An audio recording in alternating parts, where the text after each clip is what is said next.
Welcome to This Explainer. Today, we're diving into the absolute powder keg of July 25th, 2026, a day when, honestly, immense street pressure from the youth forced a super rare, historic cabinet-level resignation in India. We're talking about a Gen Z-driven democratic protest that actually managed to do something extraordinary: topple a union minister. I mean, how exactly does a decentralized youth movement pull off such a massive political shift? Well, we are going to unpack the whole timeline, the intense political dynamics, and the specific demands that led up to this historic day. Let's get right into it. Section 1, Minister's Resignation, July 25th, 2026. To really understand the sheer magnitude of this movement, we need to start right at the climax of the story, right in the heart of Delhi, at the historic Jantar Mantar grounds. On Saturday, July 25th, 2026, the political landscape just shifted. Following weeks of incredibly intense protests over alleged NEET exam paper leaks, widespread irregularities in competitive exams, and what the protesters themselves described as the systematic destruction of the education system, Union Education Minister Dharmendra Pradhan officially tendered his resignation to Prime Minister Narendra Modi. And listen, this wasn't just your standard run-of-the-mill political reshuffle. No, this was the direct result of thousands of students camping out, applying this immense physical and political pressure squarely on the establishment. You can imagine when the news of that resignation broke, the atmosphere at Jantar Mantar was absolutely electric. The crowds were waving the national flag, chanting victory slogans, dancing, the whole shebang. But then, student leader and CJP founder Abhijit Dipki takes the stage to make one thing crystal clear. He announced the resignation, sure, but he called it only the first wicket. He was essentially setting the stage, letting everyone know that this monumental resignation, it was really just the beginning of their broader fight for systemic education reform. Section 2, Rise of the Cockroaches, a Gen Z Movement. So, to grasp how this completely decentralized movement managed to take down a union minister, we kind of have to rewind a bit and look at its incredibly unique, honestly, pretty satirical origins. The name itself, right, the Cockroach Jantar Party, or CJP, it actually began as a satirical response.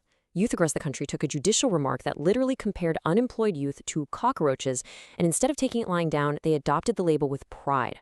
They flipped a direct insult into a formidable, Gen Z-driven campaign demanding real accountability and exam reforms.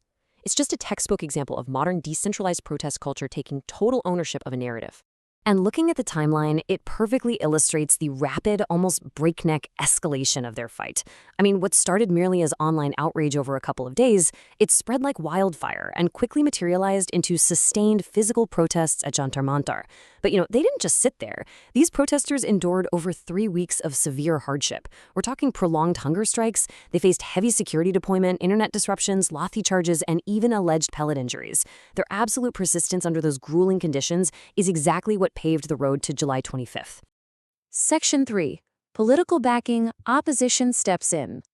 Now, as you might expect, the unyielding determination of these students soon drew heavy political attention, which fundamentally shifted the power dynamics of the entire protest.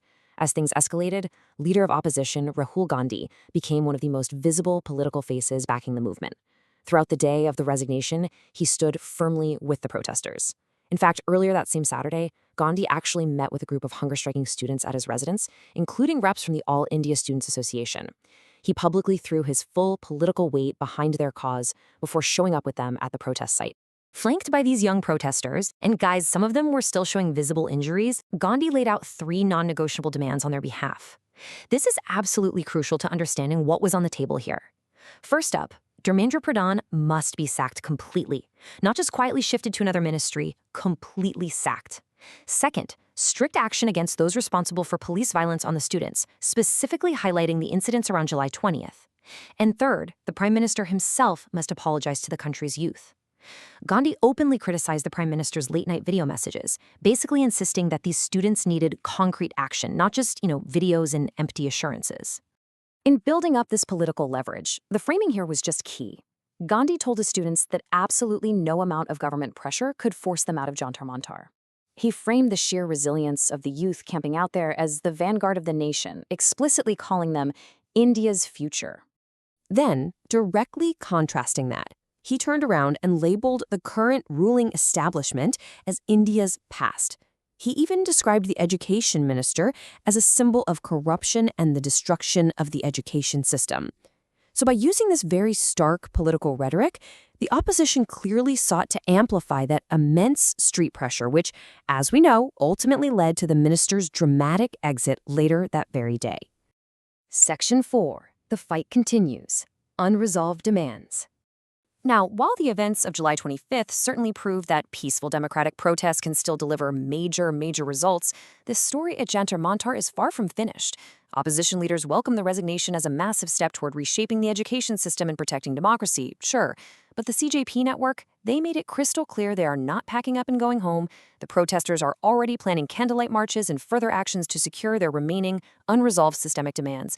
I mean, they still want full accountability for the police action, compensation for affected families, actual, real systemic reforms to prevent future exam paper leaks, and of course that genuine apology from the highest levels of government. So, what's the big takeaway from this explainer? Well, it's that the first wicket has officially fallen, and it is incredibly rare to see sustained street pressure force a cabinet-level change like this. As evening falls over Delhi, the lights at Jantar Mantar continue to burn, and the young faces holding their ground there show absolutely no signs of leaving.